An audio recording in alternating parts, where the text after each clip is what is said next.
Boa noite a todos, que a paz do Mestre nos envolva, para que tenhamos uma noite proveitosa. A doutrina espírita tem um problema, principalmente quando ela é vista de fora. Nós não somos vistos como os cristãos. Se vocês procurarem qualquer livro sobre religiões, você vai lá, tem um capítulo só sobre religiões cristãs e o espiritismo não estará lá. Vai achar gente lá com hinduísmo, zoroastrismo, qualquer coisa assim. Porque muitos até não acreditam que a religião espírita seja uma religião em si, porque a gente foge um pouco dos padrões, né? Nós não temos uma figura central, nós não temos hierarquia, nós não temos cultos, nós não temos dogmas, mas eles se esquecem que todos os nossos livros são centrados na figura de Jesus. Se nós pegarmos lá o Evangelho segundo o Espiritismo, o que nós vamos encontrar lá? Passagens da vida de Jesus, que vai nos levar para um lado moral. E tudo que é livro espírita, invariavelmente, a figura de Jesus ela é central. E hoje não pode ser diferente. Estudar a vida de Jesus, de lá tirar ensinamentos. Para nós espíritos ainda no primarismo do progresso, no primarismo da evolução, é muito importante. Vamos lá ver a figura de Jesus lá atrás. Jesus sofreu 2 julgamentos. Ele teve o apostolado dele durante 3 anos. Ao final do apostolado dele foi julgado 2 vezes. A primeira vez foi frente ao Sinédrio. O que é o Sinédrio? Era uma reunião de doutores da lei, onde eles tinham o poder legislativo e jurídico. Ou seja, eles julgavam e faziam leis. E a religião judaica era muito misturado com a lei. A lei do Torá era a lei do dia a dia. Algo que aqui hoje, no mundo ocidental, é separado, né? Ninguém vai querer que uma lei religiosa vale como uma lei civil. Mas lá não, era muito misturado. E ele sofreu também um outro julgamento, que foi um julgamento político, frente a Pôncio Pilatos, que era então governador da Judéia. Por curiosidade, quais foram os crimes imputados a Jesus, já que ele foi julgado e condenado? Tem livros falando sobre todo o caráter jurídico, né? Eu não vou chegar aqui como advogado e ficar falando sobre isso. Mas eu achei interessante. Ele cometeu 3 crimes religiosos. O primeiro foi blasfemar, o segundo foi profanar o dia de sábado e o terceiro foi intitular-se falso profeta. Ele foi levado ao Sinédrio, o Sinédrio o julgou, só que esses 3 crimes não tinham como pena a morte. Mas não era isso que o Sinédrio queria. Queria o fim de Jesus. Então, já que a gente não pode condená-lo à morte, o que a gente faz? Vamos levar ele em frente a Pôncio Pilatos, que era o órgão político. E ele é que tinha nas mãos, que a gente chama de ius gladi, ou seja, o poder de vida e de morte. Quais eram os crimes que Jesus tinha cometido quando foi levado a Pôncio Pilatos? Sedição. Sedição é incitar a revolta, ao motim, não pagar impostos e declarar-se rei. O que dava pena de morte era sedição. Certo? E Pilatos acabou tendo que condená-lo porque a massa assim o quis. Entre Barrabás e Jesus foi escolhido para ser liberto quem? Barrabás. Aí vocês falam o quê? Nossa, que povo ruim da época, né? Nossa. Vocês acham que eles estavam aonde há 2000 anos atrás? Do lado de Jesus ou daquela galera do Barrabás? Não, é Barrabás mesmo. É ou não é? Onde você acha que nós estaríamos? Tá bom. Eu já tinha desencarnado. Hein? Eu não estava lá. Eu já tinha desencarnado. Desencarnado, então. Aí quando Jesus desencarna, na cruz, a primeira coisa que ele vai fazer é ir para o abismo, como diz, né? Para os infernos, atrás de Judas. E no meio do caminho ele falou: oi, Jussara, tudo bem? E continuou. Mas o que nos chama a atenção é que um dos crimes que ele foi julgado foi profanar o dia de sábado. O que ele fez no dia de sábado? Ele curou pessoas. Mas não foi uma pessoa, foram, no mínimo, 7 pessoas. Num dia de sábado. Então eu elenquei aqui. Ele expulsou o demônio de um homem no dia de sábado. Ele curou a sogra de Pedro no dia de sábado. As más línguas até falam, né? Foi por isso que Pedro o negou 3 vezes, né? A sogra estava morrendo e foi lá e curou. Pô, pelo amor de Deus, não se faz isso. Né? Curou um paralítico lá no tanque de Betesda. Ele curou um homem com a mão ressequida no templo. Ele curou uma mulher aleijada. Ele curou um homem que tinha braços e pernas inchados. Curou um cego de nascença. Tudo no sábado. Foi por causa disso que ele foi acusado lá no Sinédrio de profanar o dia de sábado. Mas por que era proibido curar no dia de sábado? Para nós parece um negócio absurdo. Mas para eles não era. Eles se baseavam no 4º mandamento, dito por Moisés, não é isso? Segundo o Velho Testamento. Moisés subiu no monte e ficou 40 dias e voltou de lá com 2 tábuas, né? Com 10 mandamentos. O 4º mandamento, eu vou lê-lo aqui, tá? Lembra-te do dia de sábado para santificá-lo. Trabalharás 6 dias e neles fará todos os seus trabalhos. Mas o 7º dia é o sábado dedicado ao Senhor, teu Deus. Nesse dia não farás trabalho algum, nem tu, nem teus filhos, nem teus servos, nem teus animais, nem os estrangeiros que morarem na tua cidade. Pois em 6 dias o Senhor fez o céu e a terra, e tudo o que nele existe, mas no 7º dia descansou. Portanto, o Senhor abençoou o 7º dia e o santificou. Está 2 vezes no Velho Testamento, em Gênesis, em Deuteronômio. Certo? Não era domingo, guardar domingos e festas? Não. Chegaremos lá. A observação sua é muito boa. Se abrirmos qualquer Bíblia, ela vai estar escrita o dia de sábado. Então, qual é o princípio?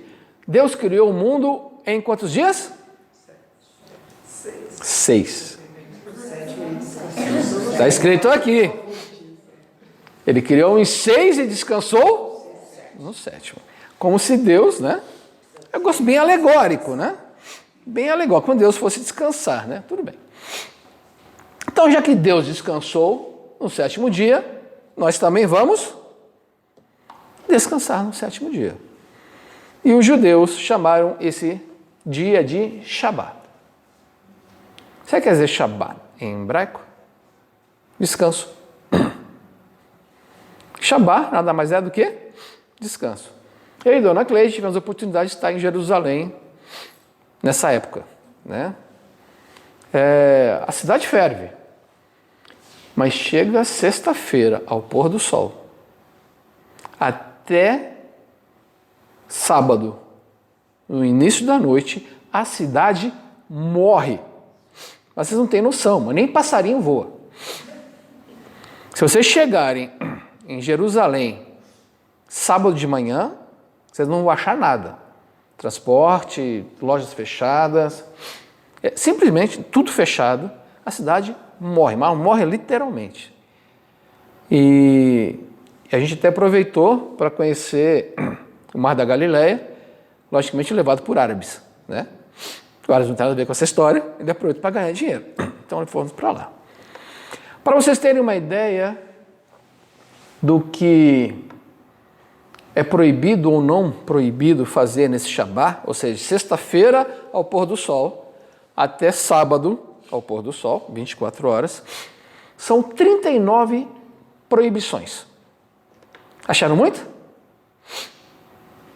Todas elas ligadas à terra, cuidado com os animais, trabalhos manuais, construção, porque isso vem lá de trás, da época de Moisés, 1800 anos de Cristo. Então eu não posso arar a terra, não posso semear, eu não posso carregar coisas eu não posso mexer com meus animais, eu não posso construir, eu não posso fazer um monte de coisa. Por que eles faziam isso? Para obrigar as pessoas daquela época a descansarem e principalmente terem um dia ligado à sua religião, para que as outras religiões não se infiltrassem na sua própria. Certo? Só que tem um probleminha. Essas 39 proibições são conhecidos como trabalhos matrizes. Cada uma delas derivou uma montoeira de outras. Então, se eu não posso arar a terra, eu não posso pentear o cabelo. Porque eu estou... Se eu não posso construir, eu não posso fazer uma trança. Então, ao longo do tempo, cada um ia vendo essas 39 e ia acrescentando mais uma. Eu não posso usar elevador. Eu não posso ligar ou desligar a luz. A família que nós ficamos lá, ela praticava o Shabá. Então ela falou assim, olha, sexta-feira até sábado, aqui as chaves da casa estão aqui, faz o que vocês quiserem, nós estamos no Shabá. Esquece a gente. Então, tipo assim, eles preparam a comida, e em cima do fogão eles esquentam uma chapa, colocam a comida lá, e a chapa fica ali. Eles não podem mais acender, ou se o fogo está aceso, não pode desligar. Se ele está apagado, não pode ligar. E não pode acender a luz. Aí eles têm timer. Aí o timer faz acender. Eles têm cheio de umas jogadinhas, né? Tipo, eu não posso usar sabonete. Porque o sabonete é sólido. Quando eu uso, ele se transforma em líquido. Então eu não posso transformar nada. Não posso fazer tricô. É o que eu mais gosto de todas. Eu não posso sair de casa mascando chiclete ou chupando bala. Sério. Por quê? Porque uma das proibições da 39, eu não posso transportar nada de um lugar privado para um lugar público ou vice-versa. Se eu estou numa casa chupando uma bala, meu lugar é privado. Se eu saio na rua, é público. Eu estou com a bala na boca. Eu não posso. Vocês acham que ser espírita Você não pode sair de casa, você está se transportando também. Na verdade, você até pode, tipo assim, se eu tenho a chave no bolso de casa e saio na rua, eu não posso mais tocar na chave e não posso parar em lugar nenhum. E a roupa? A roupa é um bom problema, eu não sei como é que chegou isso daí. Aí você lê, e no final ele fala assim, isso é apenas um pequeno resumo das proibições. Ou seja, eles tinham proibições para tudo no sábado. Então, sábado era um dia para fazer o quê? Em casa, orando. Ponto. É por isso que vem todas as proibições. Vocês têm uma ideia, os 10 mandamentos, né, que foram dados por Moisés, hoje são 613 mandamentos. Vale até hoje? Vale até hoje, sim, 613. São 365 mandamentos proibitivos, é um para cada dia, e 248 determinações, uma para cada osso do corpo humano. Dá 613. 248. Osso, você falou? É o osso. Nós temos 248 ossos, ele tem um mandamento de determinação para cada osso. E ainda hoje, nos mais ortodoxos, isso aí é só curiosidade, tá? E ainda hoje, para os mais ortodoxos, certo? É virtuoso você seguir todas essas regras e limitações. Na época de Jesus, então, os fariseus, lembra dos fariseus? Que vira e mexe aparecem os fariseus. Por que eles eram virtuosos, admirados? Porque eles seguiam todas as restrições. E Jesus, logicamente, se dava muito bem com os fariseus, não é isso? Não. Jesus os chamava de hipócritas. E para quebrar essas restrições todas, só em caso de urgência, onde a vida corria perigo. Então, curar num sábado era proibido. a não ser que a pessoa estivesse morrendo. E até hoje lá é assim. Se eu estou com uma pequena dor de cabeça, eu não posso tomar remédio. Se eu estou com uma dor muito forte, eu posso tomar remédio. Uma cirurgia só em caso extremo. Hoje, na época de Jesus era pior ainda que isso aí. Mas vem as indagações. Sabendo de todas essas restrições, por que Jesus curou no sábado? Ele não era judeu? Ele não sabia das regras? Ele tinha necessidade de realmente curar no sábado? Ele não podia curar na sexta? Ele não podia curar no domingo? Desses 7 que eu dei para vocês aqui, algum parecia ser uma emergência ou uma urgência? Eu vou pensar uma delas, que é o paralítico do tanque de Betesda. Em Cidade Velha de Jerusalém, tem vários portões, um deles chama-se o Portão das Ovelhas, e lá do lado tinha um tanque chamado Tanque de Betesda, o nome do tanque. E ele tinha uma profecia.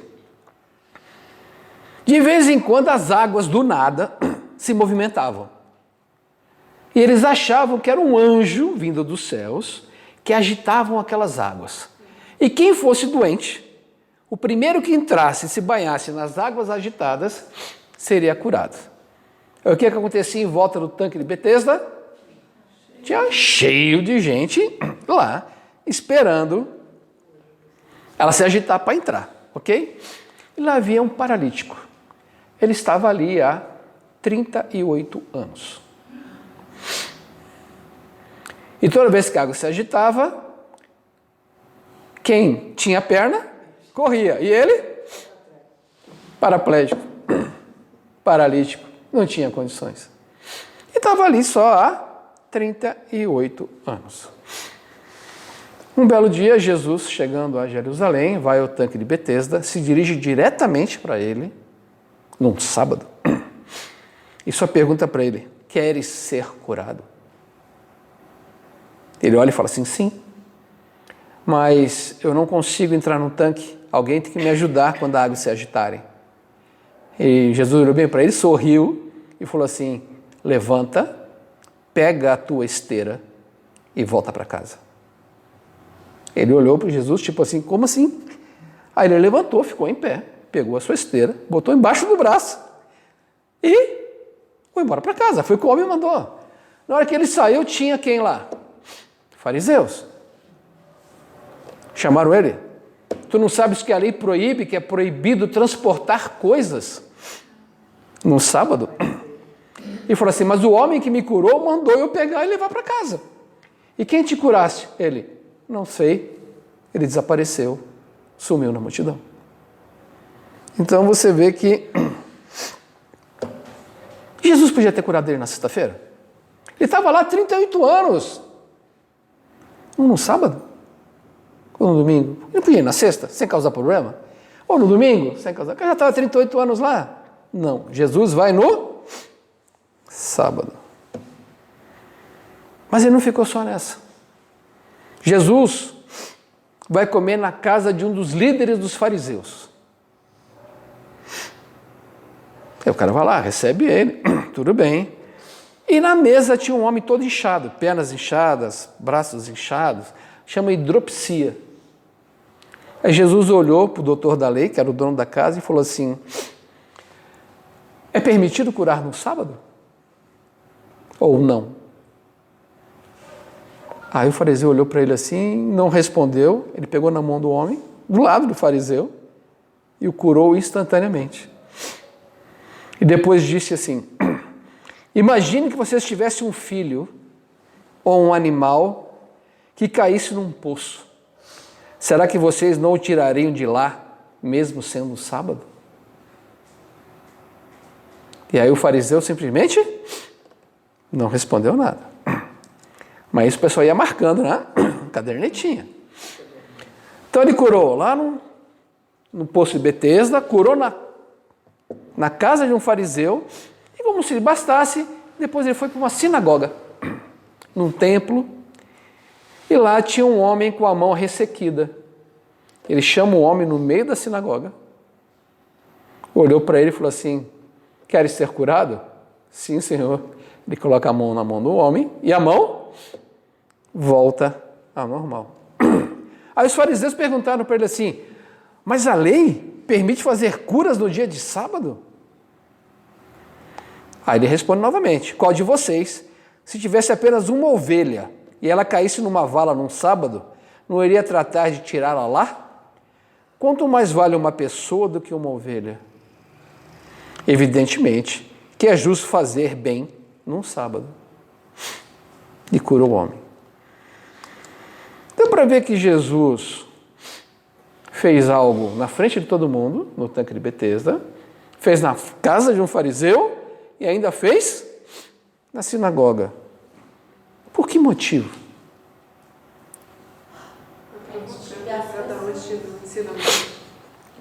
Eu achei 2 motivos. Se alguém tiver mais, depois a gente pode trocar figurinha.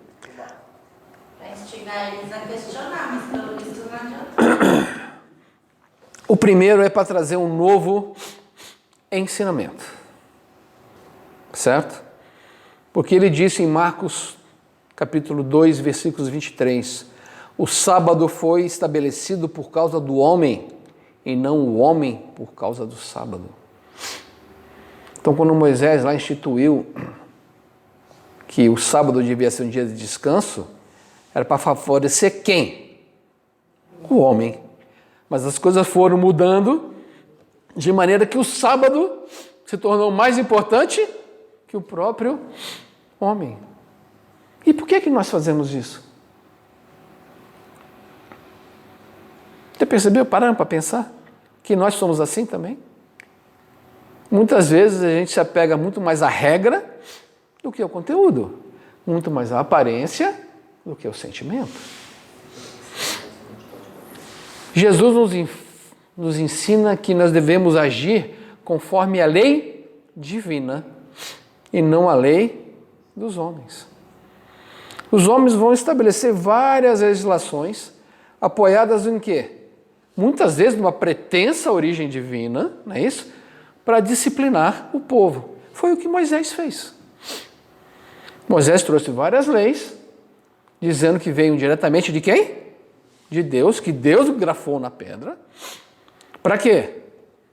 Para disciplinar aquele povo que era extremamente rebelde.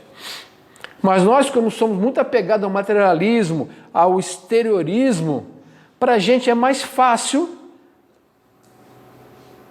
fazer as regras que são estipuladas do que melhorar os nossos sentimentos. Não estou falando mal de nenhuma religião, apenas comparando. Muita gente é assim, e eu fui um desses. Bom, se eu for na igreja todo domingo e comungar, eu estou bem na fita. É a minha obrigação religiosa. Você vai lá, senta, o padre faz, às vezes fala uma homilia espetacular, você não está nem aí para a homilia dele, que você não ouve nada. Aí você levanta, toma lá a bolachinha, como é que é o nome? A hóstia, certo? É uma bolachinha, não é aquela bolachinha? É uma bolachinha, toma lá a hóstia e fala o quê? Cara, tô bacana. Você batizado, crismado, casado, unção dos enfermos e o céu que me aguarde. Ou eu posso ir à casa espírita, sentar, fazer a minha prece, ouvir a palestra com a cabeça, só Deus sabe onde, tomar o meu passe, tomar minha água frutificada, não é isso? E falar o quê? Estou bem na fita. Ou seja, nós somos ótimos em seguir regras, mas somos péssimos em burilar atos e pensamentos e sentimentos.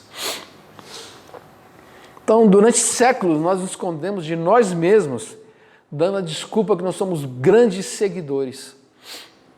Olha o fulano, eu lembro minha mãe falando assim, como ele acompanha bem uma missa, você viu que é bacana, você devia se espelhar nele. Ela não tinha a mínima noção que ele fazia a semana inteira. As atrocidades que ele podia fazer, eu espero que não.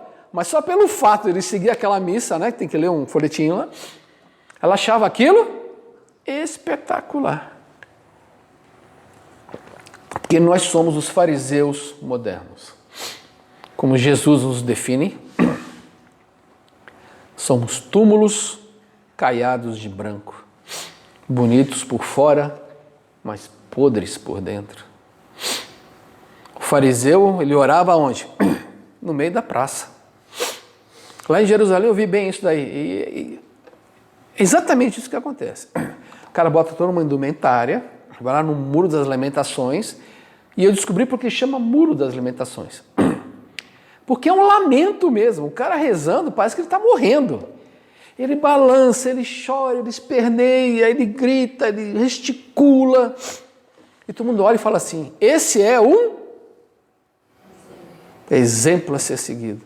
Mas você não tem a mínima ideia do que ele faz no dia a dia em relação às outras pessoas, em relação a ele mesmo. Até pode ser que faça tudo certinho. Mas só olhando aquilo, será que é o suficiente? Será que uma pessoa que vem aqui na frente, como eu agora, dando uma palestra meia boca, mas dando uma palestra, saindo daqui eu vou fazer exatamente aquilo que eu estou falando?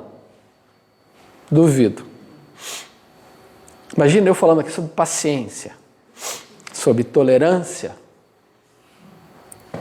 A dona Cleide falando sobre desapego.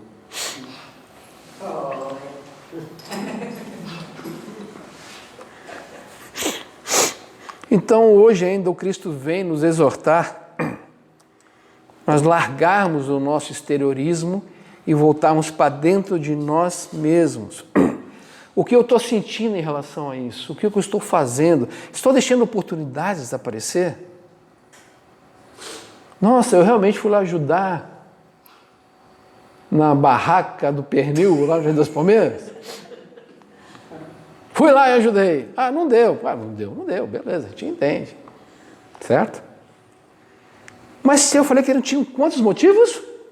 2. O primeiro é ensinamento. E qual é o segundo? Afrontar. Alguém tem dúvida disso? Mas que é Jesus afrontava? Sim, foi o que ele mais fez.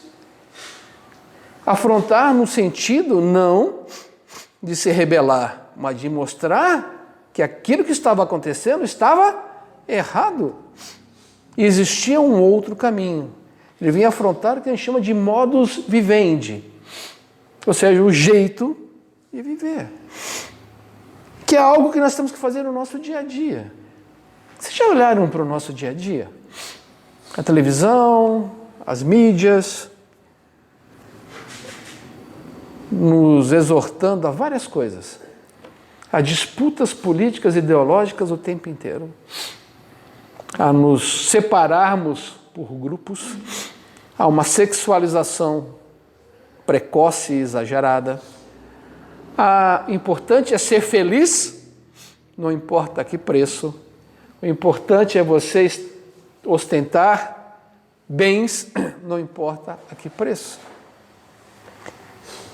Então, foi exatamente isso que Jesus veio fazer. Quebrar essa monotonia nossa de estar errando sempre a mesma coisa, no mesmo lugar, paralisando o nosso progresso moral.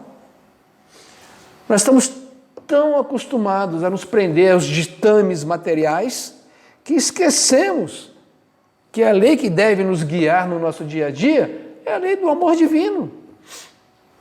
Estamos muito longe até mesmo de compreender. Mas o que não nos falta é exemplo. Pega um Chico Xavier, pega uma Madre Teresa de Calcutá, pega uma Irmã Dulce, pega um Gandhi. Não estou falando de espíritos assim, não. Gente que viveu no nosso meio. Ah, eu quero ser Chico Xavier. Não, você não, calma, desista. Não é bem assim que funciona. Mas você pode começar a se preocupar um pouco mais, não só contigo e com o seu pequeno núcleo familiar, mas também com o grupo que lhe envolve. Jesus não curou no templo? Não curou na casa de um fariseu? Exatamente onde ele quis chamar o quê? Mais a atenção para os seus preceitos. Ele veio chacoalhar as crenças de então. Foi por isso que ele foi imolado. Porque isso aí estava trazendo um grande problema para quem?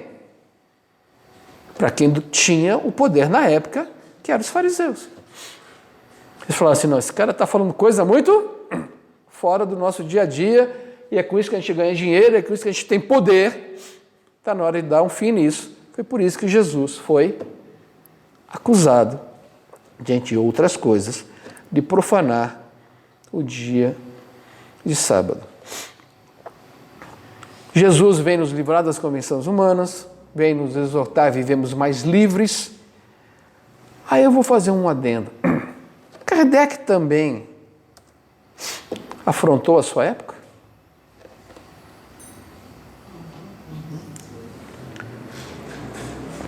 Quer ver uma de Kardec? Fora da caridade, não há salvação. Qual é a salvação dos espíritas? Para o católico, é estar em comunhão, né, com o Papa, a Igreja e os santos. Para os evangélicos, é crer que Jesus é o seu único Salvador. Essa é a salvação. E para os espíritas, qual é a salvação? Fazer o bem. Fazer o bem. Fazer o bem. Nós não temos salvação. Obrigada. Nós não somos salvacionistas, nós não vendemos a salvação, nós somos reencarnacionistas. Não importa o que você faça, companheiro, não há salvação porque não precisa. Você vai evoluir, querendo ou não, até ser um ser perfeito conforme a perfeição da criatura. Então, mas por que Kardec vai falar, fora da caridade não há salvação, se o Espiritismo não é salvacionista? Porque um pouquinho antes, a Igreja Católica tinha lançado, fora da Igreja, não há salvação. Ele larga em cima, fora da caridade não é salvação. Foi provocativo? Claro que foi. Quando eu falo fora da Igreja não há salvação, o que eu estou falando? Olha, pessoal, só nós aqui que vamos ser salvos. Só nós aqui que prestamos. Quando eu falo fora da caridade na salvação, quem pode fazer caridade? Não importa a sua religião, se é que você tem ou que você não tem. Não importa a sua cor, sua preferência sexual, sua parte financeira. Como é muito mais abrangente. Então Kardec faz o quê? Vai lá e afronta diretamente. Porque o Espiritismo também é uma doutrina libertadora, que vem nos desatrelar das amarras materialistas do nosso dia a dia. Não adianta você vir na casa espírita, ouvir a palestra, tomar o seu passe, tomar essa água frutificada e achar que está legal, porque não está. Semana retrasada, na nossa reunião mediúnica, aconteceu algo parecido, não foi? Um espírito chegou para mim, ele, só agora? Eu, só agora o quê? Só agora você vai me atender? Eu falei, é o que eu posso fazer agora. Não, porque eu estou esperando há bastante tempo. Não, eu achei que era... Ele falou, não, é que eu fui espírita. Eu ia lá e via a palestra. Eu ia lá, tomava passe. Eu ia lá e trabalhava na sopa. Eu ia lá e pagava o dinheiro todo mês. Aí eu desencarnei. Cadê o pessoal para me buscar? Não tinha. Aí eu estou aqui. Aí você vem só agora? Aí você vai pegar, acho que você não entendeu bem a coisa. Ou seja, não importa a religião, nós continuamos os mesmos fariseus de 2000 anos atrás. Apegados à forma e não ao sentimento. É por isso que no livrinho lá, Voltei, do irmão Jacó, presidente da Federação Espírita Brasileira, que ele desencarna, todo mundo iluminado e ele não. E ele chega para o Bezerra de Menezes e fala o seguinte, mas eu edifiquei o parque que faz os livros, né? Fui eu que fiz aquele negócio. Ele, sim, nós sabemos disso. Você só esqueceu de edificar dentro de você mesmo.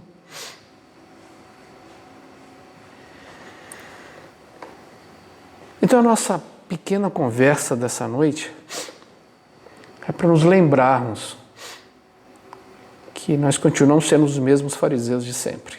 Atenuados em algumas coisas, mas ainda agarrados em outras. Ainda ligados a regras vazias, achando que elas são importantes, mas não são. Foco no sentimento. E esse foco no sentimento é que deve nortear os nossos atos. Eu sempre deixo uma perguntinha.